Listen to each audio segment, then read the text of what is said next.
Tu procrastines parce que tu le choisis. Ce n'est pas parce que tu es paresseux, surmené ou une victime impuissante des circonstances, non. Tu repousses les choses parce que tu veux éviter l'inconfort.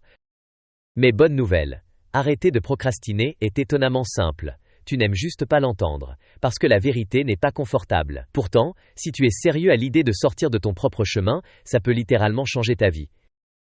Appelons la procrastination par son vrai nom. En réalité, procrastiner, c'est éviter. Tu fuis quelque chose, la peur, l'ennui ou l'effort. La tâche te semble trop difficile, trop ennuyeuse, ou tu as peur d'échouer. Mais repousser ne fait rien disparaître, ça crée juste plus de pression.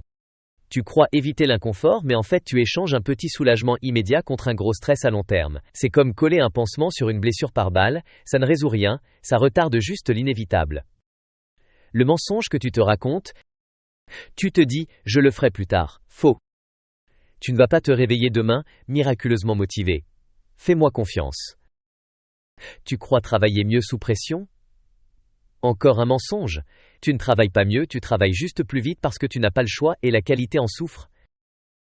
La vérité, c'est que tu n'attends pas le bon moment. Tu attends que le travail paraisse facile. Mais ce moment n'arrivera jamais. Attendre ne rend pas les choses moins dures, ça te laisse juste moins de temps pour les faire. En fait, c'est simple. Tu ne vas pas aimer ce que je vais dire. Arrêter de procrastiner, c'est ridiculement simple. Pas facile, mais simple. Tout ce que tu dois faire, c'est commencer. Le plus difficile dans n'importe quelle tâche, ce n'est pas de la faire, c'est de la commencer. Une fois que tu as fait le premier pas, l'élan se crée et la tâche devient gérable.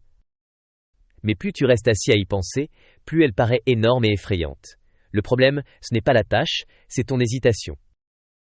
Et honnêtement, combien de fois as-tu commencé quelque chose en te disant « Waouh, c'est encore pire que ce que j'imaginais ». Mec, presque jamais. C'est toujours plus simple que dans ta tête. Ma stratégie, la méthode Just Start. Voilà une technique que j'utilise moi-même. Mets un minuteur de 10 minutes, dis-toi, je vais juste faire ça 10 minutes, si c'est nul, j'arrête. Devine quoi, 9 fois sur 10, tu n'arrêtes pas, parce que commencer brise le blocage mental. Fais d'abord la partie la plus simple. Évite de compliquer les choses. Exemple, tu dois écrire un texte ? Ouvre juste le document et mets un titre. Tu dois ranger ? Prends un seul objet. Les petites victoires créent un gros élan. Pas de multitâche. Les procrastinateurs adorent le multitâche, parce que ça donne l'illusion d'être productif sans rien accomplir. Concentre-toi sur une seule chose, sans TikTok, sans YouTube, sans distraction. Stop avec les excuses. Je les connais déjà.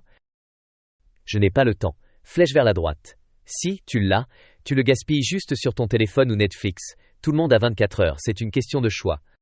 Je ne suis pas motivé. Flèche vers la droite. La motivation est un mensonge.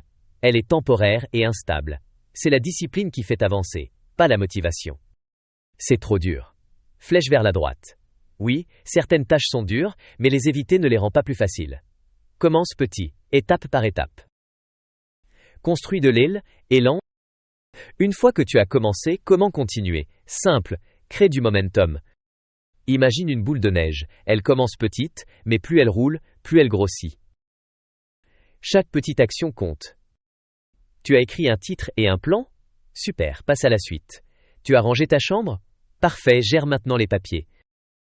Élan ne demande pas la perfection, mais la constance. Et surtout, ce n'est pas la confiance qui crée l'action. C'est l'action qui crée la confiance. Arrête avec les « mais je suis trop fatigué ».